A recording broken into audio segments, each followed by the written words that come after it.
3, 2, 1. Roll Right now, one. WDVM News begins with your And with the forecast push. first. Matson, Q, Damon. Well, we turn the calendars back. It is cool and crisp out there. Not feeling like a late June morning by any standards. But look at that gorgeous golden sunrise, and it's setting up to be just an amazing day. Temperatures will be back into the 70s with low humidity and plenty of sunshine. So today's going to be beautiful, but are we going to steadily warm back up now as we go through the rest of this week? We'll let you know in just a bit. And music, Matson, Q, Randi. President Biden's infrastructure bill has been highly debated since it was announced. Now Maryland Senator Van Hollen speaks out on its future and how it can affect Maryland. And the Voting Rights Act remains a topic of debate. We'll tell you what local lawmakers are doing in Congress. These stories and more on this Wednesday, June 23rd, 2021. And roll the two. Leading the way with stories that matter. WDVM, your local news leader at 5:30. Good morning and thanks so much for waking up with us today. I'm Randy Bass. And I'm Ross Simpson. And we're staying here. President Biden's $2 trillion American Jobs Plan, which many of you might know of as the infrastructure bill, it's still a hot button issue in the Senate with Democrats and Republicans trying to come to a compromise. Maryland Senator Chris Van Hollen met yesterday with a state organization to share his thoughts on the bill's future in the Senate and how it affects his state of Maryland. Senator Chris Van Hollen is a firm supporter of President Biden's American Jobs Plan, but Van Hollen says he's doubtful the bill will see much Senate Republican support without substantial changes. Even with the filibuster still in place, Van Hollen says there is a way to pass the bill without any Republicans voting for it, through budget reconciliation. A minute back, the bill 1 minute. brought up during this process, they only need 51 votes to be passed. As much as we would like Senate Republican support, you don't need Senate Republican support. You do need every single Democratic senator plus the vice president. Van Hollen also expressed his solid support for the environmental elements of the jobs plan, especially the ones relating to water. The Chesapeake Bay, which has received below average scores on several report cards over the years, stands to benefit from the climate policies included in the bill. And the senator says these are some of his top priorities when it comes to the plan. That involves everything from, cleaning up the water that comes out of the end of a pipe to cleaning up the water that's, coming off of pavements. The American Jobs Plan has not yet been brought to a vote in any of its forms. This has been Roshan Davis for WDVM-25. Roshan, thank you. Senator Van Hollen says he's focusing heavily on engaging voters across the state of Maryland so that they can have a more active role in how the jobs plan plays out in the Senate. In the meantime, the nation's eyes are on Washington as Congress debates the Voting Rights Act. West Virginia Senator Joe Manchin was the center of attention yesterday for bucking the Democratic Party on the filibuster, parliamentary tactic designed to cut off debate. George Karrenbauer was counsel to the late West Virginia Senator Robert Byrd when Byrd was majority leader. Karrenbauer was on the campus at Shepherd University yesterday, where the Robert Byrd Center is based, and said Manchin is straying from Byrd's intent for the filibuster to be a force for advancing important legislation. The filibuster, the way that it's constructed now, where nobody has to debate at all, is exactly the opposite of what Senator Byrd wanted. He said that the purpose of the filibuster is to have complete debate as much as the minority wanted. We don't have that going on right now. Randi. And Karrenbauer says the late Senator Byrd was a champion of voting rights, praised by late Congressman John Lewis. The Frederick, Maryland man who threatened now President Joe Biden and Vice President Kamala Harris during their campaign has pleaded guilty in federal court.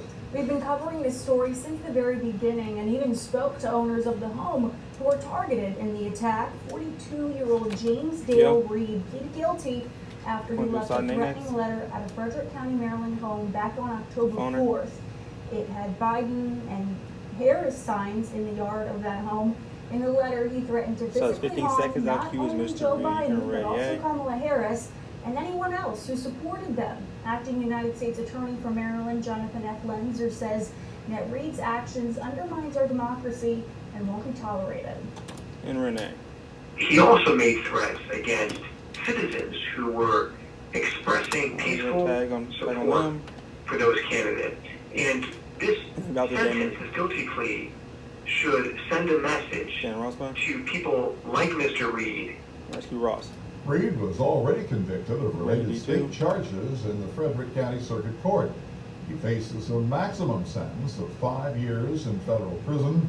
Sentencing is scheduled for July 27th. Roll 2 and Mike and Q Damon. Clouds and rainfall kept us on the cooler side of things yesterday across the region, where temperatures barely got back into the 70s, and that only happened after some of those clouds began to break up right near the very end of the day. So we're no stranger to the cool conditions after what we experienced yesterday, but today is a different variety of cool and comfortable, as we have very clear skies and those temperatures are still remaining very cool. It's a light jacket type of morning out there. We have 40s across the Laurel Highlands, back down into the Allegheny Highlands as well, and then back to the east it's into the lower and middle 50s, with a few locations like Winchester, Martinsburg, Charlestown also dipping down into the 40s. So just a really crisp start to your day, and on top of that here we have some low humidity in place. There's the change though from 24 hours ago when we were still dealing with that rainfall. Much cooler temperatures are in place. 1 minute. And of course, yes, those dew points are down 1 minute. into the 40s as well. On the satellite radar picture, well, there is hardly a cloud in the sky. You have a beautiful view of that very early morning sunrise. The moon was also out in full force just before that here, so getting to see all of those features out there to begin the day. And of course, all of this is brought on by our old friend, high pressure. It's settling in right overhead here as we move into the day. You can see the last of that cold front from yesterday. Well, 30 seconds to you, Shennekia. Coastline as we move forward. So it's going to be an absolutely beautiful one. If you can, get out and enjoy it here, because as we go over the next couple of days, warmth and humidity are gradually going to start to return as we head toward the weekend, and that will lead into a more stormy pattern with chances of rainfall each day once we head 10 seconds, stand by. But there it is. Nothing to worry about today. Lots of sunshine, temperatures hovering in the middle 70s with low humidity. And roll the Alert, presented by your Mike and Q dealers. And Roshan. All right, taking a look at the roads in Frederick. We're going to roll D1 next. I'll take them on camera. One question of the day. At Mount Phillip Road, it is very slow in this area. We have some road work going on, so it's 30 seconds to get 30 to 270 and toward the Beltway in Frederick. You're going to be stuck for quite some time.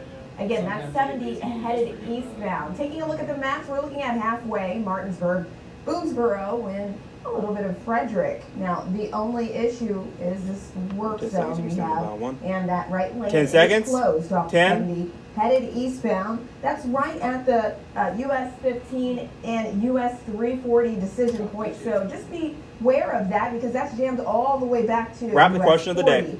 There's a long stretch of delays there. Other than that, we're looking at 270 north and southbound. It's looking pretty good. At this hour at Lower Montgomery County, same thing. Back over to you.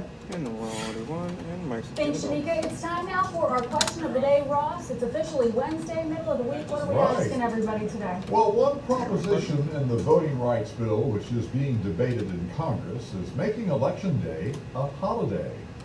We're asking our folks this morning if they think making Election Day a holiday will increase voter turnout. You can head over to our website at localdvm.com/vote and select your answer.